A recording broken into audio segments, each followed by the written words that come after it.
बिस्मिल्लाहिर्रहमानिर्रहीम। स्टार्ट करते हैं कैटसन के चैप्टर नंबर 11 की पार्ट 2 की वीडियो को। पार्ट 1 की वीडियो में हमने हाइपरटेंशन के इंट्रोडक्शन को देखा और हमने देखा कि डाययूरेटिक्स के थ्रू हाइपरटेंशन को किस तरह कंट्रोल करते हैं। अब हम देखेंगे कि सिंपैथेटोप्लीजियस के थ्रू यानी सिंपैथेटिक नर्वस सिस्टम को कंट्रोल करके कैसे हाइपरटेंशन को कम किया जा सकता है। तो ये ड्रग्स जारी वजह सिंपैथेटिक नर्वस सिस्टम को कंट्रोल करेंगे, उससे आपका हार्ट भी कंट्रोल होगा, जैसे कि heart rate, contractile force, cardiac output ये भी कम होंगे और जो ब्लड वेसल पे इफेक्ट्स होते हैं, वेनस टोन कम होगी, टोटल प्रेशर रेजिस्टेंस वगैरह भी कम होगी। वेनस स्टोन जब कम हो रही है तो इसमें मेनली वेन्स का जिक्र हो रहा होता है और टोटल पेरिफेरल रेजिस्टेंस की बात जब करते हैं तो इसमें आर्टेरियोल्स का जिक्र हो रहा होता है। ठीक है जी, तो इनको हमने इफेक्ट करना है। अच्छा, सिंपैथेटोप्लीजियस के रिस्पांस में कंपनसेटरी रिस्पांस हमने पार्ट 1 की वीडियो में पढ़ा था कि बॉडी जो होती है वो नॉर्मलाइज करने की कोशिश करती है, तो कंपनसेटरी रिस्पांस की काफ़ी सिग्निफिकेंस है, वो हम एक एक कैटेगरी में देख लेंगे। हमने सिंपैथेटोप्लीजियस को क्लासीफाई किया है on the basis of anatomic site. भाई कौन सा ड्रग सिंपैथेटिक नर्वस सिस्टम की किस साइट पे एक्शन कर रहा है, इस बेस पे हमने क्लासीफाई कर ली है।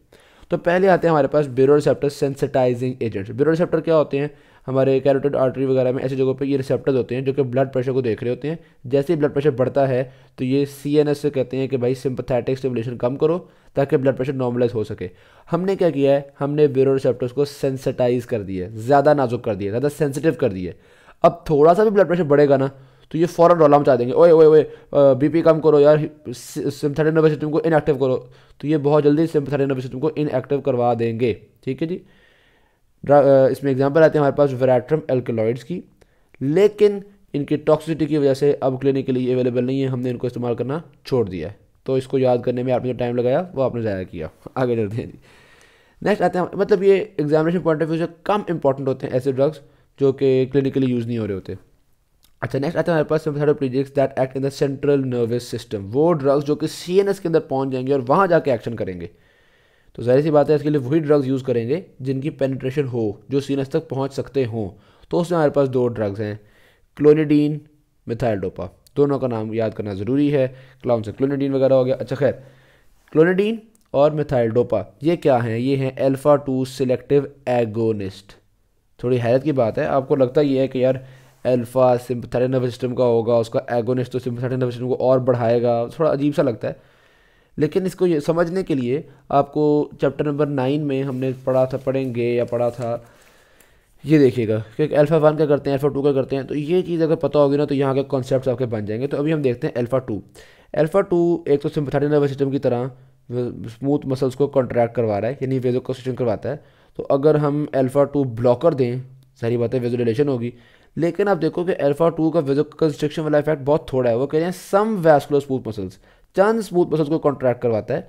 हाँ, इसका जो एक बड़ा अहम किरदार है वो ये है कि ये ट्रांसमिटर्स की रिलीज़ को इनहिबिट करता है। ठीक है, तो ये एड्रेनर्जिक ट्रांसमिटर्स के रिलीज़ को इनहिबिट कर रहा है। तो हम जब अल्फा 2 एगोनिस्ट देते हैं, इसके काम को बढ़ाते हैं, तो ट्रांसमिटर्स का रिलीज़ कम हो जाता है। ये जो एपिनेफ्रिन और एपिनेफ्रिन वगैरह है, इनका रिलीज़ काफ़ी कम हो जाता है और उससे हमारा मामला हल हुआ। नॉरएपिनेफ्रिन वगैरह कम होंगे तो जाहिर सी बात है बहुत सारे अच्छे नतीजे निकलेंगे, हाइपरटेंशन कंट्रोल होगी। तो इसको हम इसके कौन से इफेक्ट की वजह से दे रहे हैं? ट्रांसमिटर्स को जो कम कर रहा है उस इफेक्ट की वजह से दे रहे हैं। गुड, ओके बात। फार्माकोकाइनेटिक्स में यूजुअली हम इन ड्रग्स को ओरली देते हैं, ओरली भी देते हैं तो ये फटाफट पहुंचते हैं हमारे सेंट्रल नर्वस सिस्टम में। मिथाइल डोपा तो हम देते हैं प्रो ड्रग की फॉर्म, मतलब मिथाइल डोपा एक प्रो ड्रग है। ये जब ब्रेन में पहुंचेगा तो ये जाके कन्वर्ट हो जाएगा इनटू मिथाइल नॉर एपिनेफ्रिन। ये देखो ये लिखा हुआ है, ये कन्वर्ट हो जाता है मिथाइल नॉर एपिनेफ्रिन में। मिथाइल डोपा एक प्रो ड्रग है, ये एक्टिव फॉर्म है इसकी। क्लोनिडीन, मिथाइल डोपा ये दोनों ही ब्रेन में तो बड़े मजे से पहुंचते हैं, ये बात आपको पता होनी चाहिए। अच्छा, अब इफेक्ट्स कौन कौन से होंगे इनके? नंबर 1, कार्डियक आउटपुट को कम करते हैं और वैस्कुलर रेजिस्टेंस को कम करते हैं। अब पेरिफेरल वैस्कुलर रेजिस्टेंस कह लो या वैस्कुलर रेजिस्टेंस कह लो, एक ही बात है। तो आर्टेरियोल्स की जो कंस्ट्रिक्शन थी बेसिकली उसको ये कम कर देते हैं, क्योंकि इन्होंने नॉरएपिनेफ्रिन वगैरह की रिलीज़ को कंट्रोल कर लिया, उनकी रिलीज़ को कम कर दिया। और हमने कहा था कि अक्सरों के कंपनसेटरी रिस्पॉन्सेज हमने पढ़ने हैं, तो इसका कंपनसेटरी रिस्पॉन्स होता है और वो मेनली सॉल्ट रिटेंशन ही होता है। जहाँ भी कंपनसेटरी रिस्पॉन्स आएगा ना तो वो usually salt and water retention ही होता है। यहाँ पे हम सॉल्ट रिटेंशन कह रहे हैं, आगे जाके आप देखोगे सॉल्ट एंड, ये देखो सॉल्ट एंड वाटर रिटेंशन। सही की बात। तो खैर यहाँ पे आपने देख लिया सॉल्ट रिटेंशन वाला काम। थोड़ी सी इंपॉर्टेंट बातें हैं, मैं इसलिए ज़रा रिपीट करते करते चल रहा हूँ बातों को। क्लोनिडीन भी ब्रेन तक पहुँचती है, मिथाइल डोपा भी ब्रेन तक पहुँचता है। मिथाइल डोपा आपके सीने से पहुँच के मिथाइल नॉर एपिनेफ्रिन में कन्वर्ट हो जाता है। क्लोनिडीन के मामले में एक ज़रा टेक्निकल बात सुनो। अगर एक पेशेंट को हम क्लोनिडीन दे रहे हैं और उसका हाइपरटेंशन कंट्रोल हुआ है और अचानक हमने क्लोनिडीन देना छोड़ दी, तो बॉडी उसकी मतलब कंट्रोल, वो जो हाइपरटेंशन को कंट्रोल किया हुआ था उसकी इतनी आदी हुई होगी कि अगर अचानक क्लोनिडीन छुड़वा दी पेशेंट को तो फ़ौरन बीपी राइज कर जाएगा पेशेंट का। ठीक है, बहुत डेंजरस हो सकता है, डेथ वगैरह भी हो सकती है, तो बड़ी खतरनाक बात है। तो क्लोनिडीन जब भी पेशेंट को देना है उसको बताना है कि उसको अचानक नहीं छोड़ना, ग्रेजुअली हम इसकी डोज कम करते हैं और साथ कोशिश करते हैं कोई और हम बीपी कंट्रोल करने वाला ड्रग देते रहें। अच्छा, अब अगर किसी ने अचानक छोड़ दिया है तो क्या करें फिर भाई? दो क्लोनिडीन, इसको री इंस्टीट्यूशन ऑफ क्लोनिडीन से बंदे को बचा सकते हैं ना, या तो क्लोनिडीन दे दो या फिर कोई और अल्फा ब्लॉकर्स, कोई और बीपी कंट्रोल करने वाला जिस तरह के फेंटोलामाइन है वो दे के हम इसकी जो रीबाउंड हाइपरटेंशन हुई है, जो क्लोनिडीन के छोड़ने के नतीजे में हाइपरटेंशन हुई है, उसको बचा सकते हैं। गुड होगी बात। क्लोनिडीन की टॉक्सिसिटी और एफिकेसी वगैरह, जैसे जैसे इसकी डोज बढ़ाई जाओगे ना आप, इसकी एफिकेसी भी बढ़ती जाएगी और टॉक्सिसिटी भी बढ़ती जाएगी। आमतौर पे हम टैबलेट फॉर्म में देते हैं क्योंकि हमने पढ़ ही लिया कि ये ओरल यूज़ है, दिन में 2 बार दे सकते हैं इसको हम। लेकिन अगर आप चाहते हो कि क्लोनिडीन के लॉन्ग मतलब काफ़ी देर तक चलता रहे, लॉन्ग हाफ लाइफ के लिए, फिर हम इसके ट्रांसडर्मल पैचेस दे देते हैं, वो दाई वजह आराम से काम करते रहते हैं। ठीक होगी बात। टॉक्सिसिटीज़ ऐसा यहाँ पे लिखी हुई नहीं है, मैं आपको बताया। तो एक तो सेडेशन है ना, वो तो लिखी हुई है उन्होंने कि नींद बहुत आती है, उसके अलावा इससे ड्राई माउथ होता है, इससे मेंटल इश्यूज हो सकते हैं, ये बातें बिग कैट्स में लिखी हुई हैं। ओके बात, बस क्लोनिडीन के बारे में हम इतनी बात ही करते हैं। अब हम आ जाते हैं मिथाइल डोपा की तरफ। मिथाइल डोपा कभी कभी हीमेटोलॉजिक इम्यूनोटॉक्सिसिटी कॉज कर देता है। ठीक है बात, आरबीसी इसके खिलाफ ही काम करना शुरू कर देगा, उनकी एग्लूटिनेशन करना शुरू कर देगा। और इस चीज़ को चेक करने के लिए हम करवाते हैं कूम्स टेस्ट।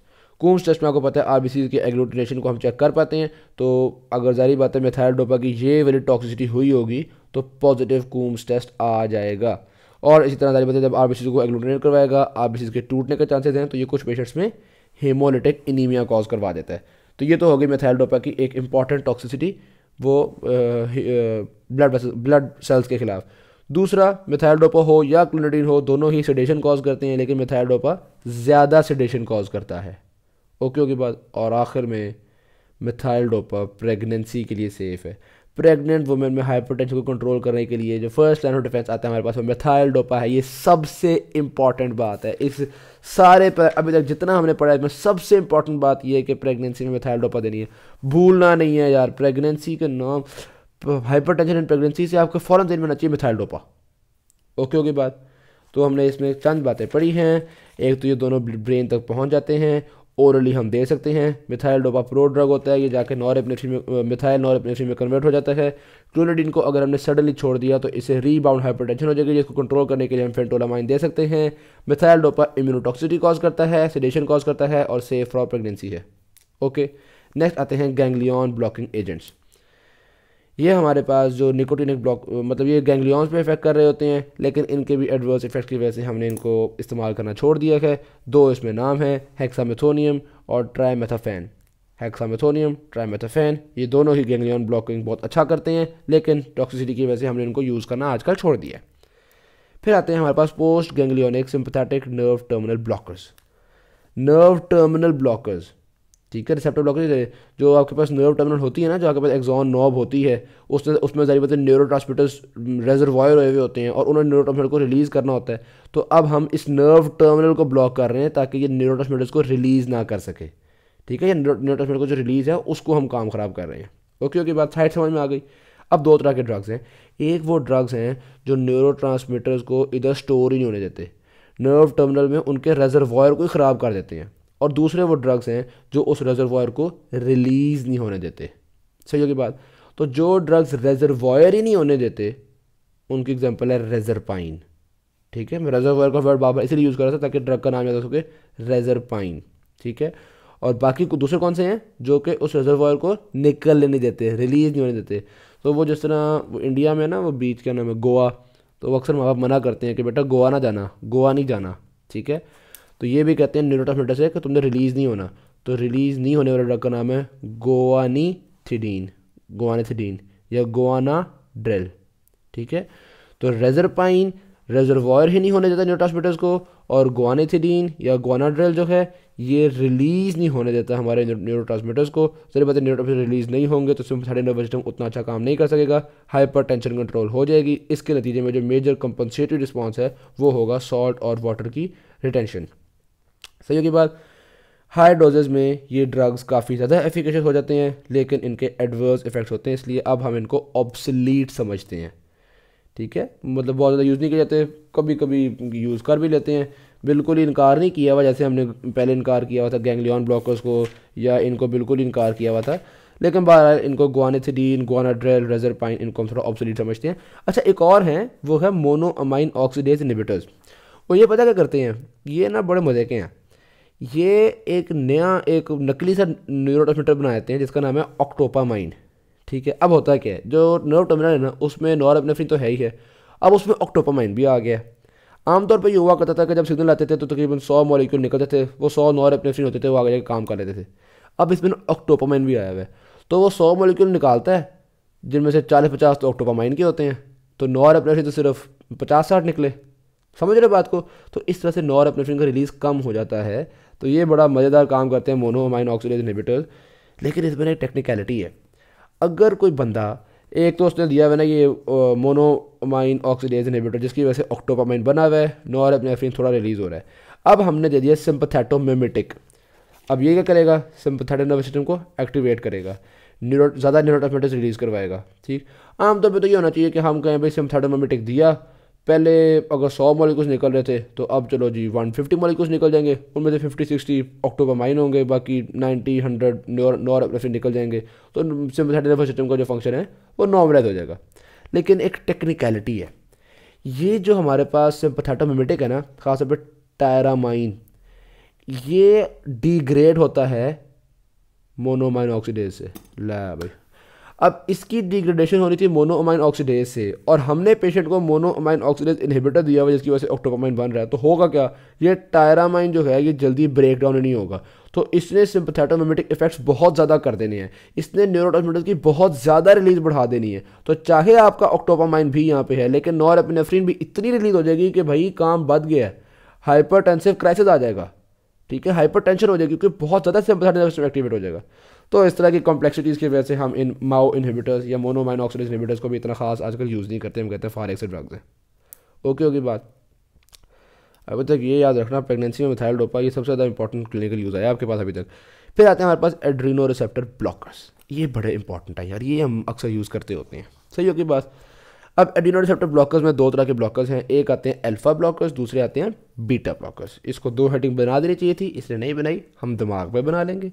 पहले आते हैं अल्फा 1 सेलेक्टिव ब्लॉकर्स, जिसमें नाम आता है तेरा प्रा, ठीक है, तेराजोसिन, प्राजोसिन, डॉक्साजोसिन। टेराजोसिन है, मैं ज़रा तेरा करके ज़रा याद करना आसान होता है इसलिए मैं बता रहा हूँ आपको। प्राजोसिन, डॉक्साजोसिन, तेरा कह रहा हूँ, टेराजोसिन, ये मॉडरेटली इफेक्टिव होते हैं एंटी हाइपरटेंसिव ड्रग्स। काम क्या करते हैं, इन्होंने भी वीनस रिटर्न, अच्छा ये देखो, जब वो कह रहे हैं ना वीनस रिटर्न को कम किया जा रहा है, तो इससे सारी बात है अल्टीमेटली तो कार्डियक आउटपुट ही कम होगा, लेकिन वीनस रिटर्न अमूमन कम किया जाता है वेन्स की डायलेशन से। जो वेन्स की डायलेशन हो जाएगी तो जाहिर सी बात है कम ब्लड हार्ट में जाएगा, तो हम कहते हैं वीनस रिटर्न हो गया। और इसी तरह से रिड्यूस वैस्कुलर रेजिस्टेंस, इसका मतलब है आर्टेरियोल्स की भी डायलेशन करवा दिया इन्होंने। तो मेनली ये अल्फा 1 सिलेक्टिव ब्लॉकर जो हैं ये डायलेशंस करवा रहे हैं। अच्छा, वो कह रहे हैं अल्फा 1 सिलेक्टिव एजेंट्स जो है ना वो अच्छा काम करते हैं, अगर आप नॉन सिलेक्टिव अल्फा ब्लॉकर दे दो तो वो इतना ख़ास अच्छा काम नहीं करते। नॉन सिलेक्टिव अल्फा ब्लॉकर का क्या मतलब है, वो अल्फा ब्लॉकर जो कि अल्फा 1 को भी ब्लॉक कर देंगे और अल्फा 2 को भी ब्लॉक कर देंगे, तो वो इतना अच्छा काम नहीं करते। कॉमन सेंस की बात है, खुद हमने पढ़ा है कि अल्फा 2 के तो एगोनिस्ट अच्छा काम करते हैं। तो अब अगर आपने ऐसे ड्रग दिए जो कि अल्फा 1 को भी ब्लॉक करेंगे और अल्फा 2 को भी ब्लॉक करेंगे, तो ज़ाहिर बात है अच्छा काम नहीं होगा, कॉमन सेंस। अच्छा, वैसे इसकी एक और लॉजिक भी है, वो ये है कि जब हम अल्फा 1 ब्लॉकर भी दे दें, अल्फा 2 ब्लॉकर भी दे देना, तो अल्फा वाला पाथवे इतना ज़्यादा ब्लॉक हो जाता है कि उसके नतीजे में बॉडी एक रिएक्शन करती है, बॉडी कहती है यार अल्फा को तो बिल्कुल ही ब्लॉक कर दिए, तो वो बीटा को स्टिमुलेट करना शुरू कर देती है। और जो बीटा वाला पाथवे है, बीटा एड्रेनल रिसेप्टर्स, वो इतना ज़्यादा एक्टिवेट हो जाता है कि रिफ्लेक्स टैकीकार्डिया हो जाता है।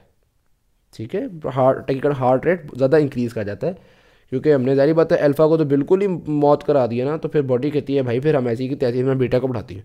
हम तो इसलिए हम करते हैं क्या हैं, हम सिर्फ अल्फा 1 सिलेक्टिव एजेंट्स देते हैं कि नहीं नहीं यार अल्फा में हमें मामूली मसला आया हुआ है, तो हमें बीटा बढ़ाने की इतनी ज़रूरत नहीं है, चल रहो, तो बॉडी चल रहती है और हम अल्फा 1 सिलेक्टिव काम करके बीपी को कंट्रोल कर लेते हैं। आप यहाँ पे देख सकते हैं कि जो अल्फा 1 है उसका मेन काम होता है most of the vascular smooth muscles को वो कॉन्ट्रैक्ट करवा रहा होता है। तो अगर हमने अल्फा 1 का ब्लॉकर दिया हुआ है तो हमारी वेज़ोडाइलेशन बड़ी ज़बरदस्त किस्म की हो रही होगी। ठीक होगी बात। अल्फा 2 तो वैसे ही चंद सम वैस्कुलर स्मूथ मसल पे इफेक्ट कर रहा था, ज़्यादा इफेक्ट तो अल्फा 2 तो कम कर रहा था ना, ज़्यादा इफेक्ट तो अल्फा 1 ही कर रहा होता है। तो अल्फा 1 सिलेक्टिव ब्लॉकर्स जो है ना, हाँ बेहतरीन काम करते हैं। वे ये देखो एक और बात, अल्फा 1 जो होते हैं वो प्रोस्टैटिक स्मूथ मसल की भी कॉन्ट्रैक्शन करवा रहे हैं, वो ब्लैडर की भी कॉन्ट्रैक्शन करवा रहे हैं। तो अगर आपने अल्फा ब्लॉकर दे दिया है इसका मतलब है प्रोस्टेट में भी ब्लड वेसल ज़्यादा जाएगी, प्लॉट इसकी भी डायलेशन हो जाएगी, ब्लैडर की भी डायलेशन हो जाएगी, ऐसी बात ही है ना। तो अल्फा 1 ब्लॉकर ये देखो, बिनाइन प्रोस्टैटिक हाइपरप्लेजिया में भी हम अल्फा 1 ब्लॉकर्स देते हैं क्योंकि ये वहाँ पे भी रिलैक्स करते हैं स्मूथ मसल्स को। कितना रिलेट कर लिया ना पीछे वाली बात से हमने, गुड होगी बात, यहाँ तक बात समझ में आ गई। एक तो बात हमें ये समझ में आई है कि हमने नॉन सिलेक्टिव अल्फा ब्लॉकर्स नहीं देने और अल्फा सिलेक्टिव देंगे, अल्फा 1 सिलेक्टिव देंगे तो वो काफ़ी बेहतर होते हैं क्योंकि उनके नतीजे में ज़्यादा बॉडी गुस्सा नहीं करती और रिफ्लेक्स टैकीकार्डिया नहीं करती। अच्छा एक और बात भी है, ऑर्थोस्टैटिक हाइपोटेंशन। जब हम आम तौर पे वेन्स को ज़्यादा डायलेट करवा रहे होते हैं ना तो उसके नतीजे में ऑर्थोस्टैटिक हाइपोटेंशन हो ही जाती है। ऑर्थोस्टैटिक हाइपोटेंशन का मतलब ये होता है कि जब पेशेंट खड़ा होता है या बैठता है तो उसको हाइपोटेंशन हो जाए। क्यों? क्योंकि जैसे ही वो बैठता है ब्लड वेसल्स डायलेट हुई हुई हैं तो वेन्स में ब्लड पूल हो जाता है, ऊपर हार्ट की तरफ बहुत थोड़ा ब्लड पहुंच पाता है। जब हार्ट में थोड़ा ब्लड पहुंचेगा तो कार्डिक आउटपुट बहुत थोड़ा हो जाएगा, उससे ब्लड प्रेशर काफ़ी कम हो जाएगा। ठीक है, तो बैठे बैठे अचानक जब खड़ा होगा तो ब्लड प्रेशर अचानक उसका काफ़ी गिर जाएगा, ब्रेन में भी ब्लड सप्लाई काफ़ी कम हो जाएगी, फिर थोड़ी सी टाइम के बाद ही ब्लड प्रेशर दोबारा नॉर्मलाइज हो जाएगा। लेकिन पोज चेंज करने से जो हाइपोटेंशन होती है उसको कहते हैं ऑर्थोस्टैटिक हाइपोटेंशन। अच्छा आगे से एक जगह पे नाम लिखा हुआ है पोस्ट अर्नल हाइपोटेंशन। तो यार एक ही नाम यूज़ किया करो ना, बंदा कंफ्यूज हो जाता है। अच्छा वहाँ पे ऑर्थोस्टैटिक हुआ था, यहाँ पे पोस्ट अर्नल हुआ था, याद रखो एक ही मतलब है। ऑर्थोस्टैटिक हाइपोटेंशन लिखा हो, पोस्ट अर्नल हाइपोटेंशन लिखा हो, एक ही मतलब होता है। ओके ओके बात। तो ये तो हो गया हमारे पास alpha blockers.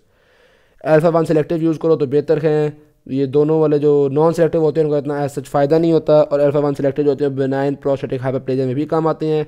Adverse effect orthostatic hypotension हो सकती है, कोई इसमें ऐसी मुश्किल चीज़ तो थी नहीं हमारे पास। नेक्स्ट आते हैं हमारे पास बीटा ब्लॉकर्स। बीटा ब्लॉकर्स का जो मेन ड्रग है उसका तो नाम है प्रोपेरानॉल। सबसे पहले जो सबसे पहले बीटा ब्लॉकर इजाद हुआ था हाइपरटेंशन के इलाज के लिए वो था प्रोपेरानोलॉल। ये बेसिकली कोई बीटा सिलेक्टिव नहीं है, ये बीटा 1 को भी ब्लॉक करता है, बीटा 2 को भी ब्लॉक करता है।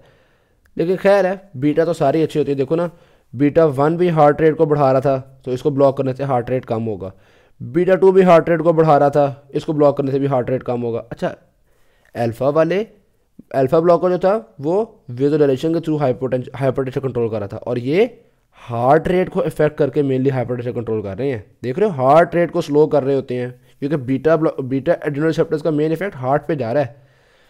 तो जनाबे वाली मतलब ये बना कि जब बीटा ब्लॉकर्स देंगे तो इसने हाइपरटेंशन को कंट्रोल करना है with the help of reducing cardiac output. तो मोस्ट पॉपुलर फैक्टर इनका ये है कि ये कार्डियक आउटपुट को रिड्यूस करते हैं। हाँ, क्रोनिक यूज़ अगर हो, बहुत देर हम बीटा ब्लॉकर देते हैं तो आहिस्ता आहिस्ता इसके फिर सारी बातें वास्कुलर रेजिस्टेंस पे भी इफेक्ट होंगे, रेनिन वगैरह पे भी इफेक्ट्स होंगे, वो तो फिर बाकी चीज़ों में भी हो जाएंगे। लेकिन मेन इफेक्ट इनका कार्डियक आउटपुट को रिड्यूस करना होता है। चूँकि इनका मेन इफेक्ट कार्डियक आउटपुट को रिड्यूस करना है, इसलिए अगर कोई बीपी का मरीज़ है जिसको दिल के मसाइल हैं, हार्ट प्रॉब्लम्स हैं, कार्डियक फेलियर वगैरह है, तो उस पेशेंट को हम बीटा ब्लॉकर्स प्रेफर करते हैं। सही की बात। लेकिन अगर कुछ second degree heart block, third degree heart block, इस तरह का मसला हुआ है कि हार्ट पहले बहुत स्लो हुआ है, तो फिर हम ये प्रिवेंट करते हैं, हम बीटा ब्लॉकर्स नहीं देते कि हार्ट बिल्कुल ही फारिग ना हो जाए। लेकिन नॉर्मली जो इस्कीमिक हार्ट प्रॉब्लम्स हैं या इस तरह के प्रॉब्लम्स हैं हार्ट इश्यूज़, तो उन हार्ट इश्यूज़ के साथ अगर हाइपरटेंशन होगी तो ये बीटा ब्लॉकर्स अच्छी चीज़ है। ओके होगी बात। अच्छा, अब बीटा ब्लॉकर्स में भी सिलेक्टिव बीटा ब्लॉकर्स भी होते हैं। मिसाल के तौर पे एटोनोलोल और मेटोप्रोलोल, ये हैं सिलेक्टिव बीटा 1 ब्लॉकर्स। तो बीटा 2 को ब्लॉक करने में क्या रिश्ता यार, वैसे तो नॉन सिलेक्टिव ही ठीक थे।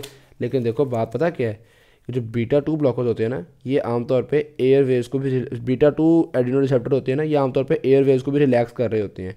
तो अगर आपने इनको ब्लॉक किया ना तो एयरवेज थोड़े से कंस्ट्रिक्ट करेंगे, थोड़ी बहुत ब्रोंको कंस्ट्रिक्शन होगी। और जब ब्रोंको कंस्ट्रिक्शन होती है, अगर कोई एस्थमा का मरीज़ हुआ तो उसको आपने दे प्रोपेनोनॉल, अब प्रोपेनोलॉल ने बीटा 1 को भी ब्लॉक कर देना है, बीटा 2 को भी ब्लॉक कर देना है। एजमा का मरीज बेचारा रखेगा साहब मैंने पहले नहीं आ रहा, आपने और कॉन्स्टिट्यूशन करवा दी है। तो फिर हम क्या करते हैं, हम बीटा 1 सिलेक्टिव, इतने भी सिलेक्टिव नहीं होते लेकिन निस्बतन ये जो आपके पास है ना मेटोप्रोलोल और एटोनोलॉल, इसका निस्बतन काफ़ी हद तक कार्डियो सिलेक्टिव एक्शन होता है, यानी कि ज़्यादातर दिल को ही कम कर रहे होते हैं, ज़्यादा ब्रोंकोकॉन्स्ट्रिक्शन वगैरह को इफेक्ट नहीं करते ये। ओके के बाद अच्छा, इन दोनों में से भी ना ये मतलब ये दोनों बेहतर हैं। एटोनोलॉल और मेटोप्रोलोल जो हैं ये हमारे क्लिनिकल यूज़ के हिसाब से ये ज़रा बेहतर ज़रा है, चिकने किस्म के ज़रा ड्रग्स हैं ये। ओके बाद मेटोप्रोलोल के बारे में आपको बताऊं तो इसका फर्स्ट पास मेटाबॉलिज्म हाई होता है, इसलिए हम इसकी एक्सटेंडेड डोज ड्रग्स यूज़ करते हैं। मेटोप्रोलोल और एटोनोलॉल में से कौन सा ड्रग ज़्यादा यूज़ किया जाता है, तो मेटोप्रोलोल ही ज़्यादा बेहतर यूज़ किया जाता है। क्यों किया जाता है वो भी कैसे में लिखा है, लेकिन बस आप ज़हन में रख लो यार, मेटोप्रोलोल बेहतर है बस, अल्लाह खैर से अल्लाह। अच्छा, फिर 3 ड्रग और भी हैं, कौन कौन से, कार्बिडोलोल, लेबेटोलोल और नेबिवोलोल। ये तीनों ड्रग्स कार्बिडोलोल, लेबेटोलोल और नेबिवोलोल, ये तीनों ड्रग्स ना सिर्फ हार्ट रेट कंट्रोल करते हैं बल्कि ये तीनों वेज़ोडाइलेशन भी कॉज करते हैं। ओके होगी बात, बाकी सारे तो सिर्फ हार्ट रेट कंट्रोल कर रहे थे ना, ये हार्ट रेट भी करते हैं और वेज़ोडाइलेशन भी कंट्रोल भी कॉज करते हैं। कार्बिडोलोल और लेबेटोलोल ये दोनों तो वेज़ोडाइलेशन इसलिए कॉज करते हैं क्योंकि ना सिर्फ ये बीटा ब्लॉकर्स हैं बल्कि ये अल्फा ब्लॉकर्स भी हैं। अब ये बातें बिग कैट्स में लिखी हुई हैं, मिनी कैट्स आपको बता नहीं रही लेकिन मैं आपको बता रहा हूँ, सही होगी बात। एनीवेज, तो इसलिए इन ड्रग्स को खासतौर मेटोप्रोलोल, कार्बिडोलोल, लेबेटोलोल वो कह रहे हैं क्रोनिक हार्ट फेलियर में भी यूज़ करते हैं। क्यों यूज़ करते हैं मैंने आपको पहले बता दिया, क्योंकि ये हार्ट रेट को ही तो मेनली कंट्रोल कर रहे हैं, और कार्बिडोलोल, लेबेटोलोल ये तो सारी बात है विजुअलाइजेशन भी करवाते हैं। अच्छा, कार्बिडोलोल, लेबेटोलोल विजुअलाइजेशन इसलिए करवा रहे हैं क्योंकि ये अल्फा ब्लॉकिंग इफेक्ट भी रखते हैं, लेकिन मैंने कहा था कि 3 ड्रग्स हैं, कार्बिडोलोल, लेबेटोलोल और नेबिवोलोल, ये तीनों ही वेज़ोडाइलेटिंग इफेक्ट रखते हैं। तो नेबिवोलोल कैसे वेज़ोडाइलेटिंग इफेक्ट रखता है, नेबिवोलोल तो अल्फा ब्लॉकर नहीं है, nebivolol basically nitric oxide release करवाता है। आई एम सॉरी अगर आपको नज़र नहीं आ रहा है, निट्रिक ऑक्साइड रिलीज़ करवाता है नेबिवोलोल, और इस निट्रिक ऑक्साइड रिलीज़ की वजह से ये वेज़ोडाइलेशन करवाता है। ओके होगी बात, गुड होगी जनाब, बेहतरीन बात है। अब हम आते हैं एडवर्स इफेक्ट्स की तरफ। यहाँ पर तो उसने लिख दिया कि भाई टेबल में लिखे हुए एडवर्स इफेक्ट्स, मैं आपको बताया तो टेबल में क्या लिखे हुए हैं। नंबर 1 तो भाई ब्रोंकोस्पैज्म है एस्थमा में, तो अगर एस्थमा का पेशेंट है तो फिर उसको आपने प्रोपेनोलॉल तो बिल्कुल भी नहीं देना, अगर देना पड़े तो फिर एटोनोलॉल, मेटोप्रोलोल जो निस्बतन कार्डियो सिलेक्टिव है वो रख दे दो। Number 2 sexual dysfunction, erectile dysfunctions आना शुरू हो जाते हैं इन बीटा ब्लॉकर्स की वजह से, सारी बात है आपने सिंपैथेटिक नर्वस सिस्टम को ब्लॉक किया हुआ तो इरेक्टाइल डिसफंक्शंस तो आ सकते हैं। और नंबर 3 कोई दफ़ा एक्सेसिव कार्डियक डिप्रेशन हो जाता है, क्योंकि आपको पता है कार्डियो सिलेक्टिव है, तो पड़े ना ये कॉन्सेप्चुअल किस्म के हैं टॉक्सिसिटीज़, ठीक है। ब्रोंकोस्पैज्म वाली किस तरह से हो रही है मैंने आपको बता दिया है। एक्सेसिव कार्डियक डिप्रेशन क्यों हो रही है, क्योंकि इनका काम ही हार्ट रेट को स्लो करना होता है, तो कभी ज़्यादा दे दोगे तो ज़्यादा हार्ट रेट लो हो जाएगा ना, इसमें सिंपल कॉमन सेंस की बातें हैं, ठीक है। थैंक यू वेरी मच, मैंने कोशिश की है इन चीज़ों को आपको अच्छा पढ़ा सकूँ। नेक्स्ट वीडियो में इंशाल्लाह वेज़ोडाइलेटर्स को पढ़ेंगे, फिर हम इनको पढ़ेंगे। अल्लाह खैर चला, थैंक यू, अल्लाह हाफ़िज़।